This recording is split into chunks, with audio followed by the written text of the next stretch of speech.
Today I'm going to tell you an amazing story. In honor of the holiday, I will not be petty, and I will take a swing at the review of the most global event of the 19th century, and tell you about the War of 1812.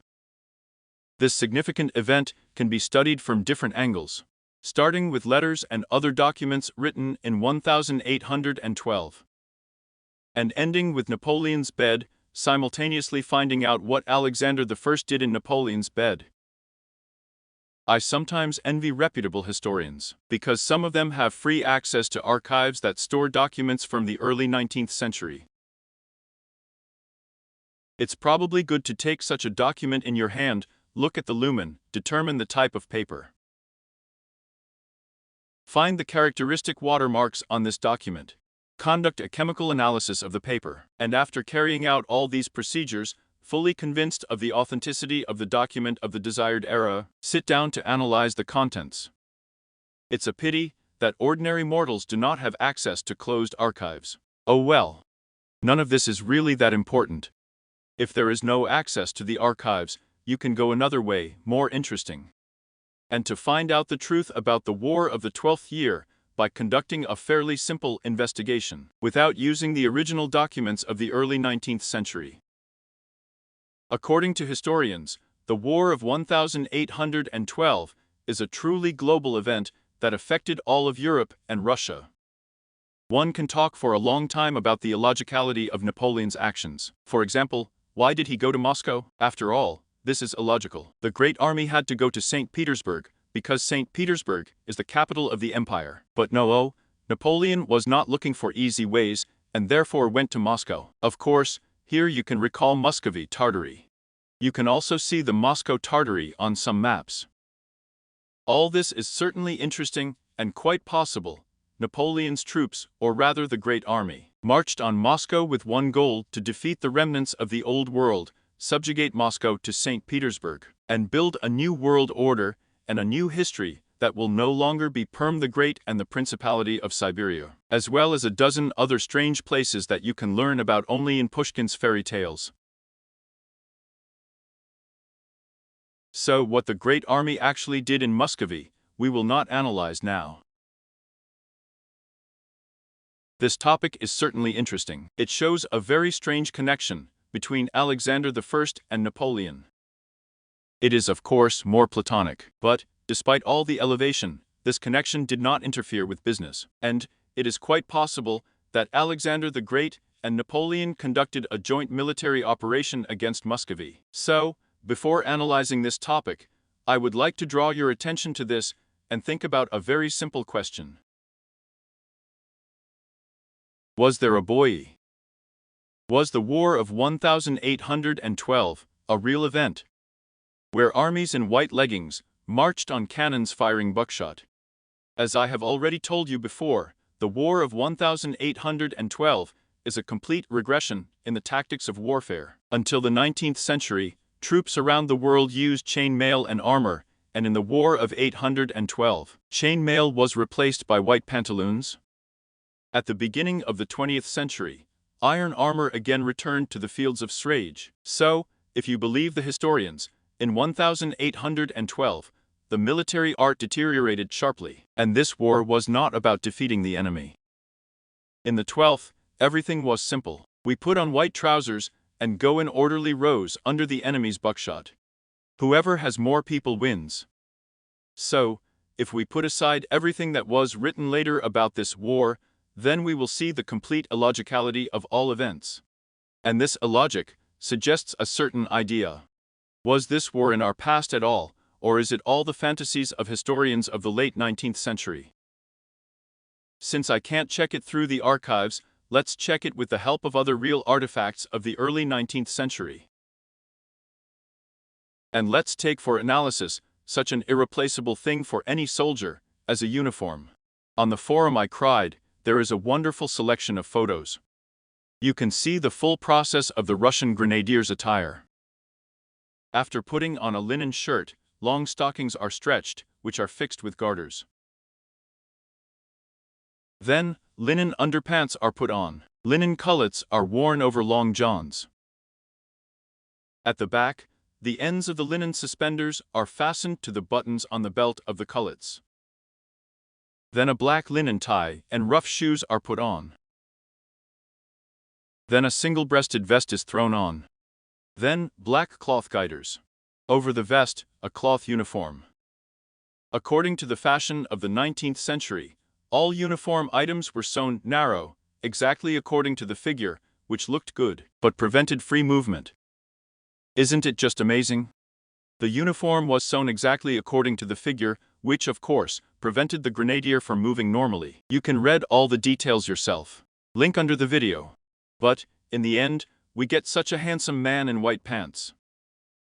Here, of course, one can object, like white trousers are the dress uniform of the grenadiers, and in battle they used long johns of other colors. Perhaps it was, but here's what is written in another historical article. The infantrymen wore pantaloons made of white linen.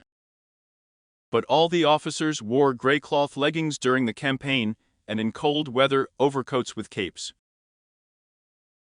Well, what can I say, that the Russian and the French armies looked quite elegant. White trousers, narrow cut of clothes. In short, not an army, but a parade of grooms. But in fact, all this is not particularly important, and you can even believe in such an outfit. Well, what can you do? The soldiers of the early 19th century liked to go under the buckshot, in white trousers, and perfectly tight frock coats. That's just a very interesting conclusion emerges from this description. 600,000 people in beautiful uniforms invaded Russia. 200,000 people were killed, 150,000 captured. Now the question. Where did the uniforms of the victims go? As we know, people in those days lived poorly.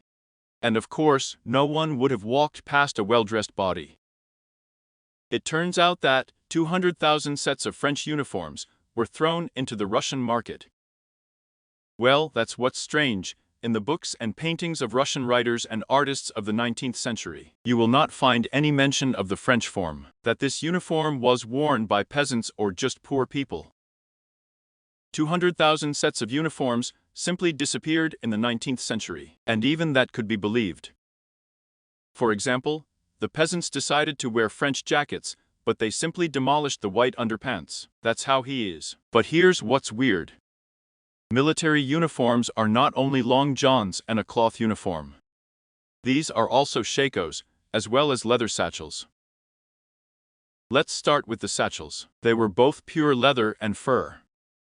And almost every soldier of the Great Army carried a satchel on his back, which, in principle, is logical. Everything necessary for a long campaign was stored there. A soldier's satchel is a strong enough thing, and cannot decay from old age in 100 years. By the 20th century, thousands of leather-bound books had been preserved. 600,000th Army invaded Russia, 200,000 died. And where are 200,000 satchels? Where did they disappear to? Neither in the museums of Russia, nor in the museums of France, there are no original satchels. Of the sample 1,812. Here, for example, is the largest museum in Moscow, which is called the Museum of the Patriotic War of 1,812. It seems that everything should be stored here. And of course, the preserved soldiers' leather Iranians of the Russian and French armies. After all, the French came 600,000, the Russians who opposed them were 400,000. That is, at the beginning of the 19th century, there were hundreds of thousands of leather satchels available. In 1807th year, the Russian army refuses a round-shaped satchel. The troops receive a new model, a rectangular satchel made of calfskin, painted black. So, at the beginning of the 19th century, the French army left hundreds of thousands of leather satchels in Russia. In 1832nd year, a reform took place in Russia and the military uniform changed. And this means that hundreds of thousands of calfskin satchels have become unnecessary. There are a lot of things in museums. There are magazines with a circulation of several hundred copies. There are books whose circulation was only a few thousand copies. There are snuff boxes, tools, tea utensils of the French army. There is only one item that had a circulation of almost 1 million copies, a soldier's satchel. In the Museum of the Patriotic War of 1812, there are also no original satchels. There is some new model of the 20th century, but it does not inspire confidence at all. At first glance, the museum has everything: a newly made bed and a Napoleon's camp bed, captured by the Russian army during the crossing of the Berezina. The bed is quite remarkable, because this bed was made by order of Napoleon, by the court master Desouch. 10 such beds were made. In 1808, during the meeting of Napoleon and Alexander in Erfurt, a folding camp bed was demonstrated to the Russian emperor. Alexander could not contain his admiration, and the bed was presented to him as a gift. Not only large museums do not have their own exposition of original satchels. There are no such satchels in small museums. There is such a dummy in the museum on Borodino Field. So we miraculously evaporated hundreds of thousands of army satchels of the model 1812.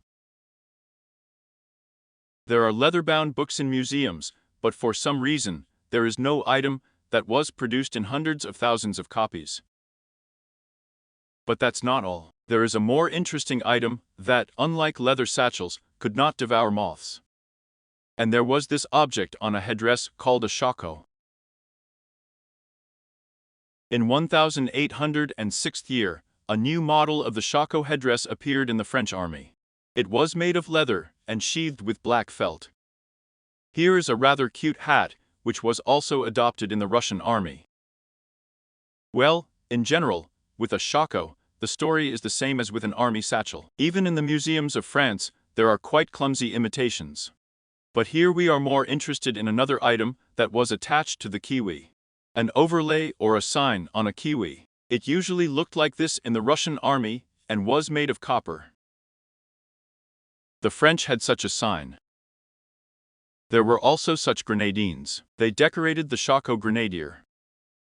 Now imagine, a great army of 600,000 people invaded Russia.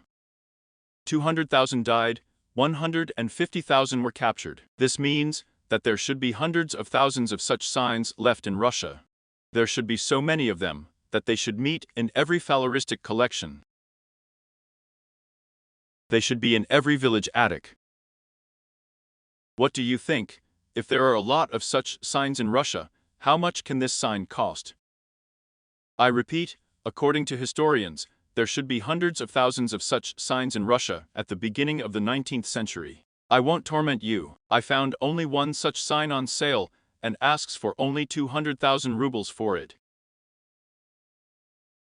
I agree, the price may be a little too high. Coins of ancient Rome on the same forum are sold for 4,500 rubles. But this is the 306th year of our era. The coin is probably rare, because it is 1,500 years older than the Napoleonic sign. And how did it happen? A stamped brass sign, issued in a huge circulation at the beginning of the 19th century, costs 40 times more expensive than a coin of the 300th year. And what does this mean? And it says one thing. The signs of the Great Army are not available. And this means that they have never been released in hundreds of thousands of copies. Which in turn suggests that the whole story about the uniform of the Great Army is, to put it mildly, a lie. This army did not wear such badges, did not wear such satchels, and most likely did not wear white leggings. There are no such signs on sale. They sell only a 20th century new department for 2,000 rubles. Russian army badges are also not available for sale at reasonable prices. Historians say that a lot of them were produced. Well, that's what's strange. An item that was produced in such a huge circulation cannot be expensive on the antique market. And these items are simply not on the market. They are either in museums behind glass, and it is impossible to determine the authenticity, or in private collections. I repeat, if something is released in a huge circulation, it cannot be expensive. It's like with the scales of Ivan the Terrible. It seems to be a coin of the 17th century, but there are so many of them that they cost only 100 rubles. And here, they ask for 200,000 for French brass stamping. And I think they are asking for a reason. One could put an end to this by stating that since there are no real artifacts of the War of 1812, there are no satchels, no signs of either the French or the Russian army, and there should have been just a huge amount of these items left. It means that the War of 1812 is an invention of historians of the 19th century. That's how it is. There are no such signs preserved. But these signs have been preserved. The so-called grenadines. They occur quite often. Both archaeologists and black diggers find them. And they are quite inexpensive, several thousand rubles per sign. Historians, of course, attribute them to the War of the 12th year. These signs were worn on shakos by soldiers of the French and Russian armies on a par with these ones. This, of course, could be believed. But it seems that even historians do not know what kind of army used this sign in the early 19th century. The sign is very interesting. Grenada, a hand grenade. This topic was well analyzed, if I'm not mistaken, by the blogger Vo Dukin in LiveJournal. He expressed a very interesting idea. Grenadians, incendiary grenades used special parts. And if we recall the unexplained fires in America and Europe of the 19th century, it can be assumed that these signs were used by a rather strange army, the purpose of which was the destruction of old cities. So, it is quite possible that, at the beginning of the 19th century, the Great Army entered Russia, parts of which burned cities. The soldiers of this army wore these signs. Who controlled this army is unknown. It is difficult to say what goal she achieved now. But after this campaign, the Principality of Siberia, Lukomori, and a dozen other now forgotten principalities disappeared. Historians do not even remember about these countries now. Only here, the monument to the dead of the Great Army was not forgotten about it. That's it. Watch my channel.